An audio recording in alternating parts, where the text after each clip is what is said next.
Welcome back, class. This is Chapter 3, the legal context of employment decisions.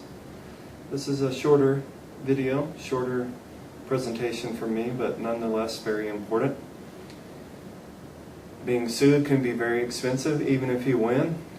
It can be very disruptive, and having contentious issues and lawsuits and even people filing grievances with the Equal Employment Opportunity Commission, things of this nature drain everybody's time and just indicate that something's not being done right in that organization. So we don't want any of this. We need to do what we can, do everything we can to minimize these legal problems and maintain a fair, consistent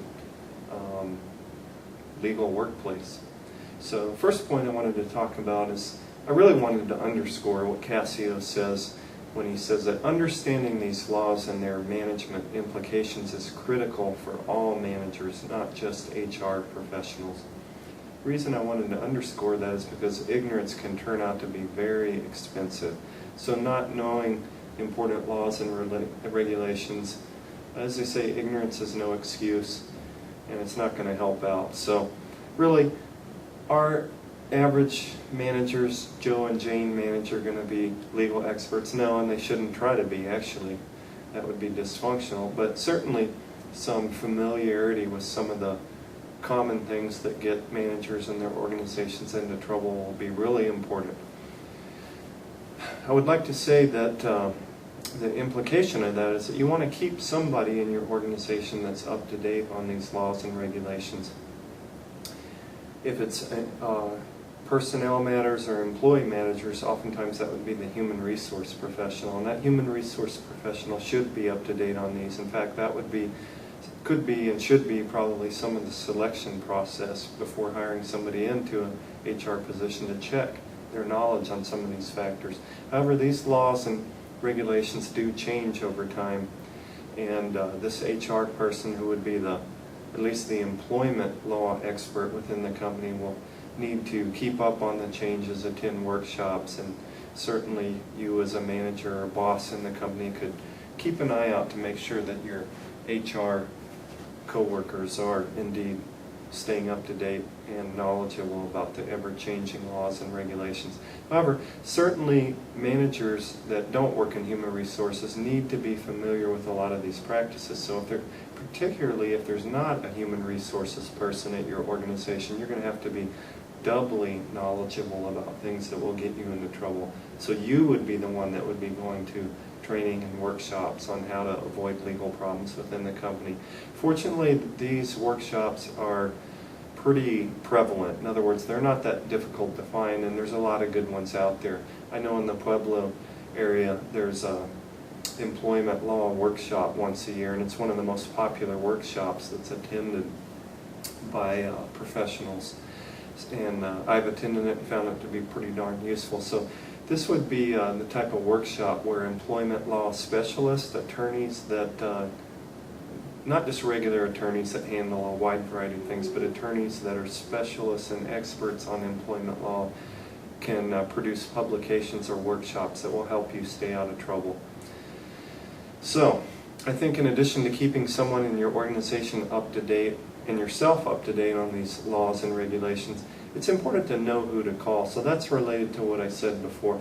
When there are questions about is this legal or is this not, and all kinds of things pop up in the workplace, it's amazing the kind of issues that arise when people work together in organizations. It's important to know who to call. So if you don't have the in-house expert, whether HR person or a legal counsel in-house, it's important to know who to call. So certainly wanting to find a reputable employment lawyer who's well grounded in these laws and regulations would be good. And also an alternative is there's employers' councils that, at least in the United States, that offer help and resources. So for instance, in the Pueblo area, there's a Mountain States Employers Council that big part of what they do is offer training and actually legal advice to member organizations. So when these crazy issues come up that employers and managers want to know, well, the employee said this, is it legal if we say no, or we want to do this. Will that get us into trouble? Some of these firms like Mountain States Employers Council or the similar organizations in other locales can be extremely helpful. They know what issues employers are struggling with. And certainly the Society for Human Resource Management, even if you're not, if you're a finance manager, accounting manager, but you don't have an HR person in your firm or you're an entrepreneur, you might think about joining the Society for Human Resource Management, not to attend meetings and learn a ton about human resource management, but they do have access to member resources where you can go in and find out the answers to a lot of these legal questions, because a lot of these issues that employers are concerned about are very common across employers. So they're not things that are specific to only one company. They're things that pop up in a number of companies, and there's quite a bit of guidance out there in these various sources on how to do the right thing, how to avoid legal problems. An important part of this chapter to me when I read it is barriers, how to reduce and remove barriers that cause unfairness or illegalities or problems. So I think really what we're trying to do in organizations, a lot related in this chapter, is working toward equal employment opportunity. Equal employment opportunity, removing barriers that produce inequality. So I think that's what we're aiming for. Equal employment opportunity implies at least two things. First, that an evaluation of candidates for jobs in terms of characteristics that really do make a difference between success and failure. So when we're selecting somebody into the company, or within the company choosing who to promote or transfer to a different job, we're really making that evaluation based on characteristics that really do make a difference on the job, not things that don't matter: race, gender, religion, etc., etc. So focusing on job relevant criteria is a huge way to avoid problems and a huge way to promote fairness in the workplace. And then secondly, EEO implies that you have fair and equal treatment of employees on the job. So certainly that is important too. People notice inequality and inequity, so we've really got to watch out for fair and equal treatment and make sure that happens.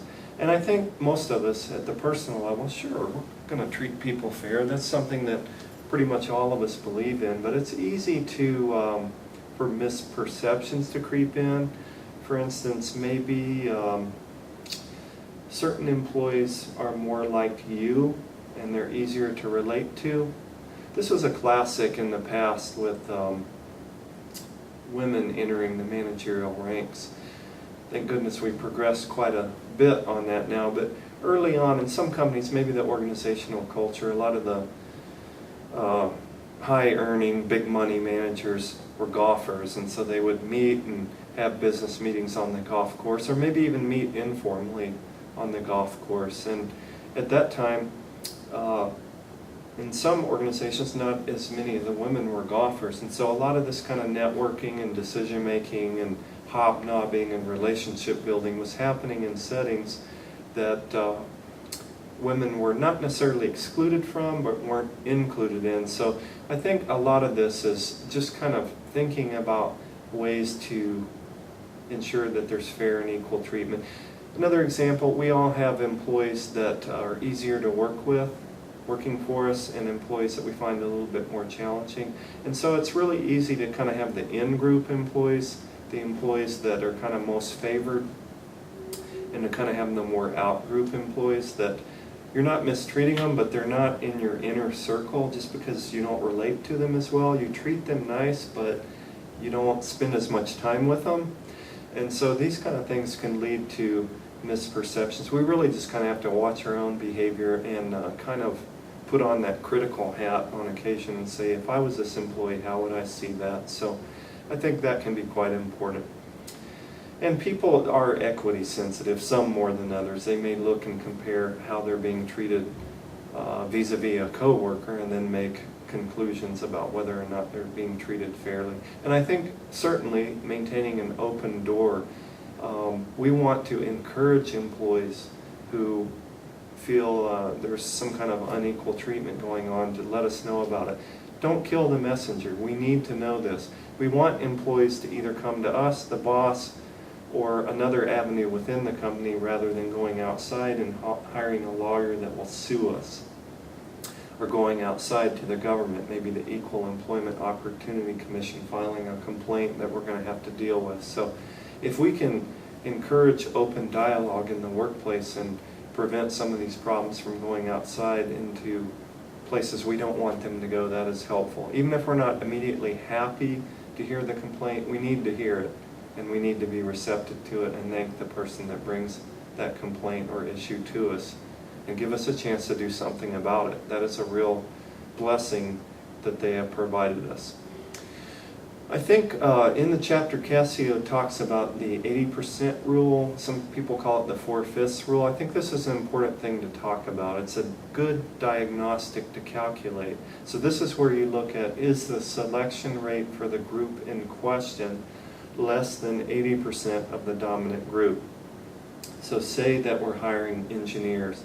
Maybe in our organization, the dominant group in the engineering occupation is white males. Are females, are minorities applicants being hired in at least 4/5 that rate of the white males, at least 80%, right? So what this means is looking at applicants for a given position from gender groups, minority groups, and seeing if we're hiring at least 80% as many of the applicants from these other groups as we are for the dominant group. I'm hoping this is making sense. What I'm saying is that you look for inequities and try to figure out what's going on. Over time, if you have enough applicants, you can analyze this type of data and see, is there some kind of systematic discrimination going on? If you have very, very small numbers, you might not be able to do this, but it's a good diagnostic to think about. It may uncover unintentional discrimination. So I think it's worthwhile to do some of these diagnostics before you're sued by an outsider that feels discriminated against, to make sure your practices are fair. I think it's worthwhile touching on what Cassio says about personal history items. He says that you want to collect job-relevant information on a need-to-know basis, and I wholly agree with that. So you don't collect data or application information on a nice-to-know basis. You collect information that is job relevant and need to know. That will help you stay out of trouble, because some of that other information will, potentially will get you in trouble. I know in Europe there's maybe different norms or customs on this, but here in the U.S., for instance, we don't want memberships or personal hobbies listed on resumes. We don't want to collect that information face-to-face in an interview process. Reason is, what if an employee says, I'm a member of a certain religious group, or you have no idea what kind of memberships or activities employees might be involved in, which might be harmless or innocuous, but could still kind of shade some of the hiring authorities or interviewers' perceptions. So a lot of that we really just want to know. It's back to what we talked about last semester of job analysis. What are the important knowledge, skills, abilities, and other characteristics for effectiveness on a given job? Do the blueprint or the job specification, laying those out, and then design the process to collect that job relevant information. I think structured interviews are quite helpful. We'll talk more about these, much more about this during the selection chapter, the hiring chapter, but for instance, sometimes when interviewers are just trying to break the ice, that's slang for relax an applicant before we get into the difficult interview questions, maybe they'll say something like, so, you married? Any kids? What are your hobbies? These kind of things can lead to just inappropriate disclosure, or maybe even just outright discomfort from the interviewee. So really some structure. What do we say when we sit down with an applicant? What are the exact questions we're going to ask? What are some things we're not going to ask? will help you avoid legal problems in that way. I think next I'd like to focus a little bit on just knowing yourself and knowing your own prejudices and stereotypes. We all have them. I have a PhD and spent tons of time in school and have studied perceptions and bias and read up on racism and all these kind of things, and certainly I have stereotypes too. We all do. We all are better served if we're aware of our stereotypes and prejudices. Why? Because we know a lot of these individuals that we may stereotype might not fit the stereotype. A lot of times we're going to be wrong. So stereotypes are pretty natural. In some cases they're useful, but we should be very much aware of stereotypes and certainly our prejudices. We should seek to extinguish or get rid of our prejudices and probably minimize the use of stereotypes because of the high error rate.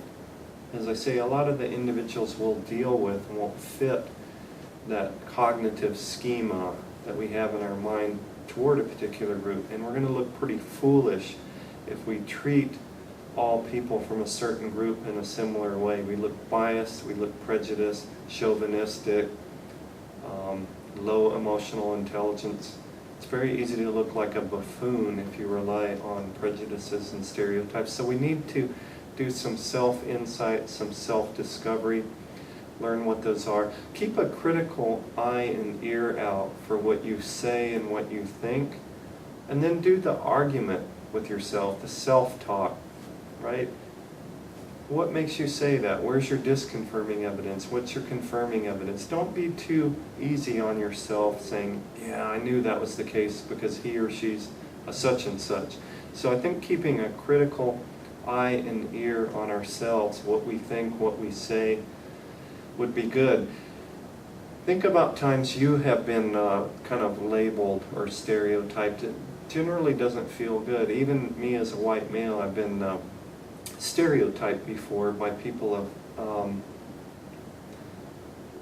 other kind of groups that assumed I had certain belief systems because I was a white male, and I was kind of thrown by that. It didn't make any sense to me at all, so I could see where it would be upsetting or bothersome to people who this happens to more frequently. It makes no sense. So I think searching for disconfirming information to undermine your stereotypes is important. We all tend to seek for confirming information. Disconfirming information that violates our belief system, our stereotypes, tends to make us uncomfortable. But if we're going to grow as more complex, more intelligent human beings, we have to be open and indeed search for that disconfirming information that complicates our reality. So think about doing that. And I think as a manager, also as a boss, as an MBA graduate, you need to take a stand. So this is difficult for some of us to do when we hear inappropriate jokes, prejudice, stereotypes. Even if nobody around us is in a small group that this is being shared with is not offended, I think we need to take a stand. We need to be courageous and say, look, I don't believe that, or I don't think that's appropriate, or I don't want to hear that here, or I disagree.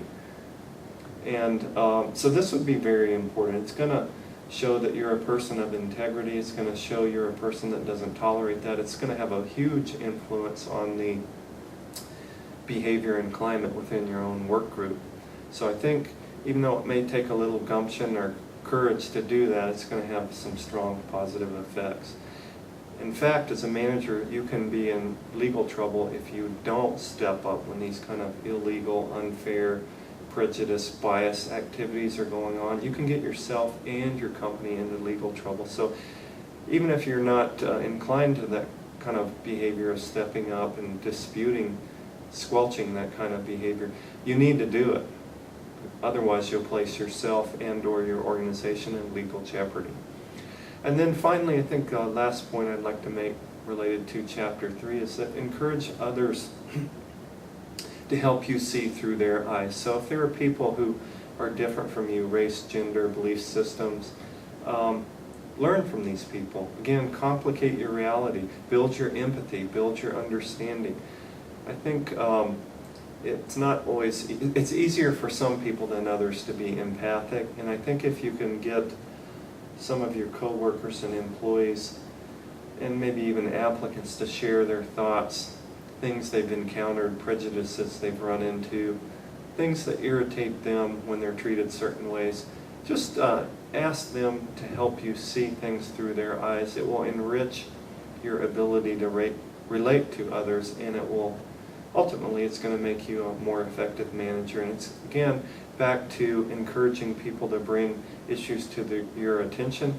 I would think somebody that you've encouraged and talked to in this way, help me see things through your eyes. I really grew up as you see me, and you've had different experiences. I'd really like to learn from your experiences and things that you've encountered in the workplace that have been positive and negative. I think those kind of conversations will build bridges that will enable that employee to come to you when things are going on that shouldn't be going on, and not feel that they have to go externally to the attorney or to the government commission of some sort.